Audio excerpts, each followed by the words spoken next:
Estou com o doutor juiz Evandro Pelarim para falar de um tema bem atual, que é a adultização. Ficou famosa essa palavra por conta do influenciador Felca, mas que trata de um assunto bem sério, que é a questão da exposição de crianças e adolescentes, principalmente nas redes sociais, e de atitudes, né, talvez não fiscalizadas, entre aspas, pelos pais, quando as crianças se envolvem, às vezes, em problemáticas, né, em algo que só os adultos poderiam fazer, talvez, começando nesse sentido, até vou perguntar para o doutor se essa palavra adultização que ficou popular existe uma questão jurídica para tratar desse assunto. Não existe uma expressão nesses termos que leve a alguma tipificação, com criminalização de condutas, né? Não existe no mundo jurídico, no Código Penal, nem no Estatuto da Criança e Adolescente. Mas é um termo válido para nos informar, para resumir, né, para tornar conciso um comportamento que é muito, enfim, infelizmente tem se notado muito aí, que é a antecipação, né, da vida adulta para criança e adolescente. O que o senhor considera mais grave nesse sentido dessa denúncia, né? E o que vem acontecendo atualmente? O primeiro ponto é, sem dúvida alguma, os pais, né? A falta de cuidado, a falta de vigilância, de dever de vigilância dos pais. Por quê? Porque isso está na lei, né? Tanto o Estatuto da Criança e Adolescente como o Código Civil são expressos, principalmente o Código Civil, a exigir o dever de vigilância dos pais sobre os filhos. Então, os pais não podem, toda vez que as crianças menores de 18 anos saírem da companhia dos pais, eles não podem estar em situação de risco. Se estão em situação de risco, os pais respondem por isso. O senhor acha que a fiscalização dos pais, né, esse olhar dos pais, pode ter ficado muito na questão, né, de não deixar a criança, às vezes, sair na rua para brincar, com esse medo, né, da questão real, né, prática do dia a dia, e deixou as redes sociais, às vezes o uso do celular, o uso dos jogos, por exemplo, ou do que a criança está assistindo nas redes sociais, deixou de lado para só fazer a fiscalização no dia a dia. Exatamente, né? Até um tempo atrás, nós tínhamos como situação de risco a rua, né? Os contatos que eram feitos por crianças e adolescentes com pessoas estranhas, né? Fisicamente falando. Hoje em dia, nós estamos aí assistindo e presenciando que grande parte dos riscos hoje de criança e adolescente estão nas redes sociais, na internet, de uma forma geral. Certo. E quais são os principais prejuízos assim, psicológicos, sociais, que essa adultização pode causar no desenvolvimento de uma criança, do adolescente? São vários, né? São de várias formas, né? Um deles, que é o mais grave de todos, né, que nós, infelizmente, na Vara da Infância e Juventude observamos, são crianças, principalmente meninas, que são as vítimas maiores, que entram muito cedo nas redes sociais e acabam sofrendo aliciamento, né, o chamado grooming, né, que são pessoas que criam perfis falsos, entram nas redes sociais, aliciam essas meninas, acabam convencendo essas meninas a enviar fotos de nudez e depois passam a chantagear essas meninas. Por quê? Porque esses pedófilos pegam essas fotos, muitas vezes revendem na Dark Web, como tem investigações nossas aí da Polícia Civil de São José do Rio Preto em relação a esse tipo de comportamento. Então esse é um risco extremo, né? Sem falar, muitas vezes, que esses pedófilos muitas vezes marcam encontros, né? Que aí é o caso mais grave, que leva ao contato físico ou estupro, né? Inclusive, essa situação de grooming, né? Essa situação de chantagem, de ameaça pela rede social, tem alguns que estão dando nome até de estupro virtual, né? Uma outra terminologia que não é jurídica, mas também já vem sendo falada aí. Então, esse é um dos principais riscos. Agora, fora esse, que é um risco sério, que diz respeito à dignidade sexual, tem outros, né? Como antecipação, né? Que é o termo adultização que está em voga no momento, que é a antecipação da fase adulta para criança e adolescente, comportamentos sexualizados, comportamentos de vulgaridade da sexualidade, né? Enfim, então, são várias formas de riscos que nós podemos encontrar crianças e adolescentes na internet. E sempre esses riscos acontecem quando não há o acompanhamento e a vigilância dos pais. E há, Martinho, isso é uma boa oportunidade de a gente falar, há uma concepção falsa, equivocada na nossa sociedade, dizendo que criança e adolescente tem direito à privacidade na internet. Isso não existe, né? Pela lei brasileira, não existe privacidade de criança e adolescente na internet. Até 18 anos, nenhuma criança e adolescente pode ter senha de acesso só ela na internet, né? Nenhuma criança e adolescente pode ter um mecanismo, um dispositivo que só ela tem acesso. Não, os pais têm direito a ver tudo. Na verdade, têm o dever de ver tudo, né? E como que o judiciário vai lidar com essa questão, né? A exemplo desse caso que ficou famoso do Ítalo, né? Em que a gente vê que, ao que parece, uma responsabilização tanto daqueles que estão explorando, né, o conteúdo de crianças e adolescentes, né? Então, acho que o Congresso, outras vias estão se movimentando para que não se monetize mais esse tipo de vídeo, ou que se derrube esse tipo de exploração da criança, mas também a responsabilização dos responsáveis, né, dos pais que estão deixando, em alguns casos, essas crianças e adolescentes expostos dessa maneira. Sim, há várias formas de se ver a questão, né? Uma delas é o dever de vigilância, de cuidado. O Estatuto da Criança e Adolescente penaliza os pais com multas que vão de 3 a 20 salários mínimos, está no artigo 249. Toda vez que os pais deixam de cumprir os deveres inerentes ao poder familiar, uma das primeiras punições é a multa, né? Então, esse é um aspecto dessa questão. Há um outro aspecto aí também, que é do trabalho, né, que diz respeito ao direito do trabalho, que na nossa visão de Vara da Infância e Juventude, né, está totalmente fora das questões trabalhistas, né?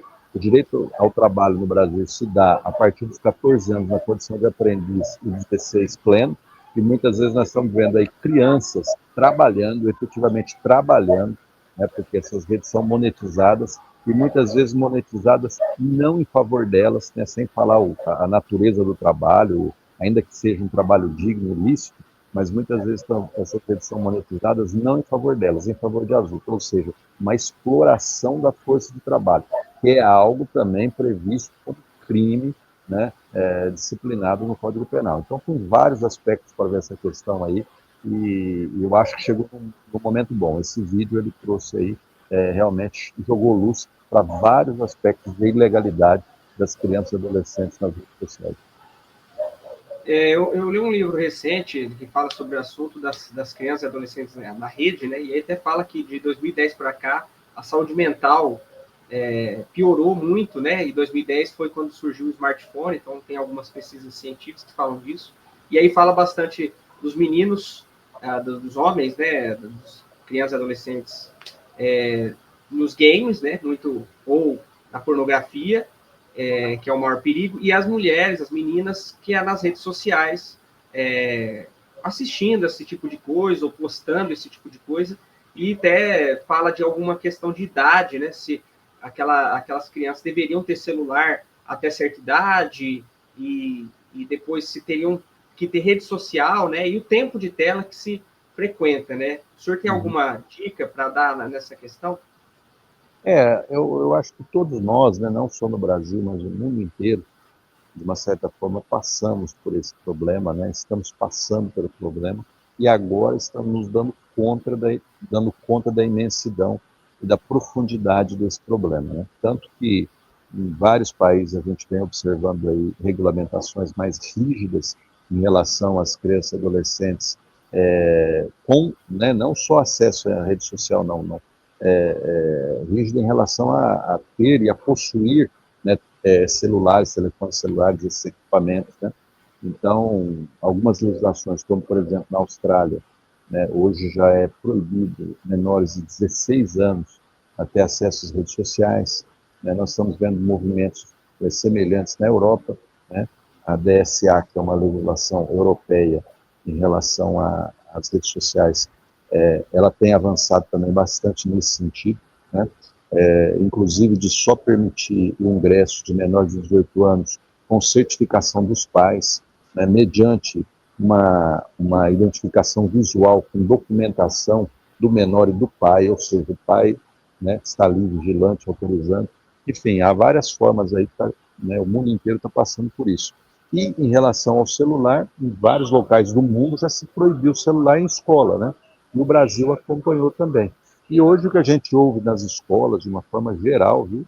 Começou esse ano essa lei, mas de uma forma geral a gente tem ouvido assim, a melhora significativa do desempenho de meninos, de relacionamento, meninos e meninas, do desempenho do relacionamento, enfim, os professores têm dado esse feedback para nós. Então, de fato, é um malefício que todos nós agora estamos percebendo que precisamos tirar das crianças e adolescentes. E é importante a criança realmente, na palavra, né, no cerne da palavra dessa adultização, acho que é a criança ser criança, né, brincar e também sair um pouco da tela, né, e o pai continuar fiscalizando o que essa criança está se envolvendo ali, o que ela está assistindo, o que ela está se inteirando, né?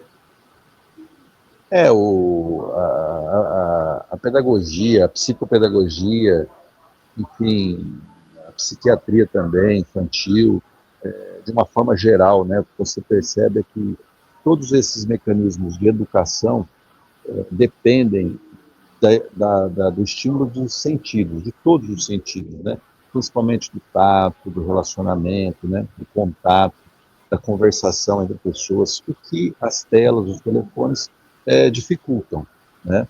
Então, realmente está tendo esse movimento cada vez mais forte de se afastar as telas, principalmente das crianças. E aí, para não pular etapas também da infância, né? E a gente envolver a criança em assunto de adultos. Né? Nós, a gente tem tentado fazer isso na Vara da Infância, fazer esse estímulo, né? Os projetos que a gente tem feito juntos com os outros órgãos, tem caminhado nesse sentido. Então, nós temos vários projetos aqui com a polícia, principalmente com a polícia militar, né, com as escolas públicas, para atividades lúdicas das crianças, né? A polícia ambiental, nós temos 2 escolas hoje, que nós já estamos, escolas estaduais, com a polícia ambiental, levando as crianças até o batalhão da polícia ambiental. Elas têm contato, né, com animais, enfim, com animais empalhados, né, taxidermizados, como se diz a polícia ambiental, contato ali com a natureza, enfim. Hoje, agora nós começamos esse semestre um projeto também com a BAEP, né, com o BAEP, com o batalhão, as crianças tendo contato com os animais, com cavalos, com os cães, né? Enfim, então eu acho que esse é o caminho, né? Estimular as crianças mais nessas atividades lúdicas, de contato, natureza, animal. Acho que a gente precisa voltar nesse ponto mesmo. Faltou algum ponto importante que não foi dito que o senhor queira falar? Martina, eu acho que abordamos aí quase tudo, né?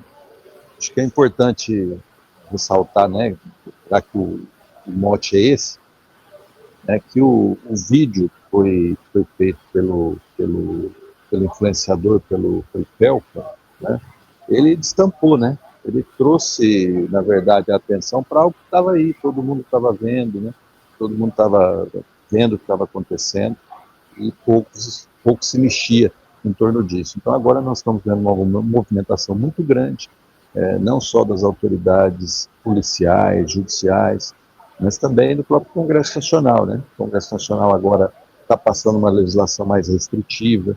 Tudo indica que nós vamos ter aí uma responsabilização muito mais forte dos pais, dos responsáveis, mas também das redes sociais, né? Para facilitar o acesso das polícias a esses perfis, né?